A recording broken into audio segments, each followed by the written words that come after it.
They got the job done in the end, and we're here to discuss it all. So welcome back to Champions of Fun, and this is a review of the Nicaragua versus Jamaica match in Nations League.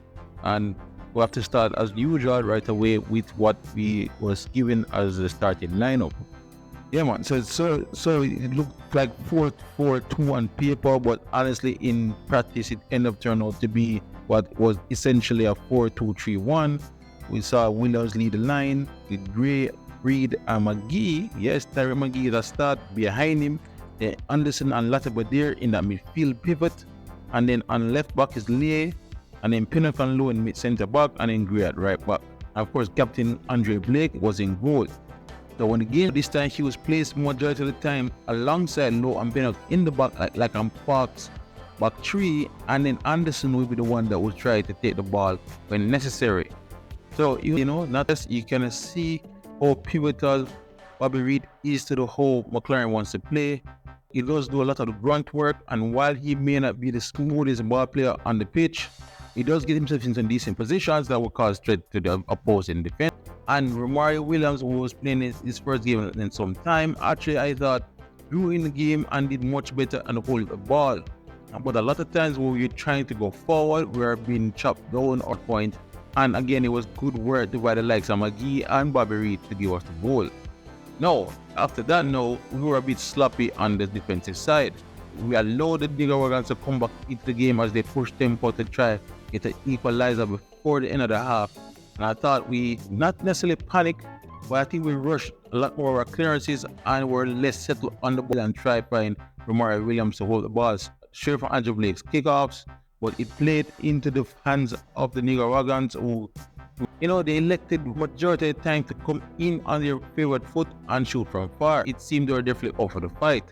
They were never going to roll one dice, it seemed, and it took us a while in that second half to basically come to grips with the new tempo that the opponents have set. Eventually, we did settle down, and now again, the likes of Bobby Reid and MAGEE especially was now coming more on the ball and helped us set things down. The same could not necessarily be said, I felt, for Kerry Anderson. The youngster was playing his first game here, and honestly, I felt for the majority of the game, he struggled a bit. Not to say he was too bad, but a lot of times he definitely could not manage the tempo of the game or the pressing in that midfield or the physicality especially, and he would lose the ball. But again, MAGEE on that right did enough, and again for the second goal he slipped in. It seemed like a carbon copy again to find Bobby Reid on that right channel, who again played across the 6-yard box, a local great to top it in. This time the defender gets in the way, and this time he avoided to get it in his own goal. I went for a corner. So from that corner though, we managed to get our second goal. Reid with an outswinger, and Greg Lee was at the near post, who did enough to flick it towards goal. I seemed like he was going in, going the opposite direction, but we were now just trying to have all hands on half. Is the first time we have seen that backline looking like a bit stretched and out of the rest of the game for a cool 2-0 victory. Alright, so I just want to highlight some other key players from that game. We already spoke a lot about the great performance by MAGEE. He was excellent, I felt, and what I must say is that a lot of people were asking for him to come back into the squad, and I must say after seeing him tonight, they must feel justified. He definitely looked much more mature than he did last time we saw him, and for that weakness he's been criticized for most of his career about doing enough on the defensive side of the game. He did that in spades here. A lot of time he was tracking back the power with the likes of Gray and Latabadi on the right hand side, and a lot of times, if he lose the ball, he went back and fighting for it. So a good performance, and one that it will be hard to see him not starting the next game, even if Palmer is fit and ready to go. Bobby Reid, again, as I said in the first part, that based on how coach want to play, I've just been that why he's so important in that number 10 role. He's there to be the first line of defense in the midfield, and when ready, he's there to streak into the box to open up passing lanes.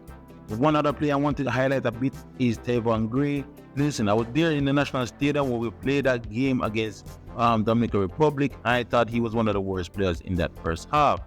But in this game, he showed that what club form can do for a player. He looks much more confident on the ball.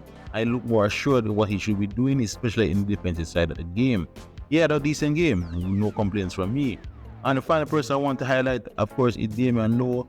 listen, a lot of people say, he's sometimes a mad bull in a China shop, but in a game and atmosphere like this, I felt that it comes in handy.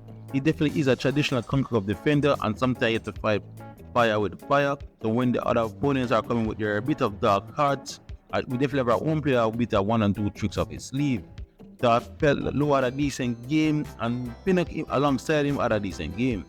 So yeah, I just want to wrap this up quickly with a look at the stats. The Nicaraguans outpossessed us a little bit overall in the game with 54% compared to our 46%.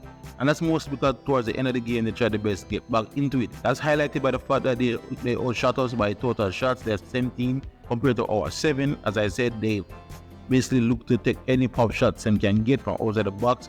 They had 6 on target though, and we had 3 on target. But these are the type of away goals there that will be at the National Stadium, of course, this Monday. But otherwise, please like, subscribe, and share as we keep you up to date at all the things the reggaeboyz do, leading up to, of course, our World Cup qualifiers. Otherwise, keep it locked right here at Jamaican Fan, YouTube. Big up yourself.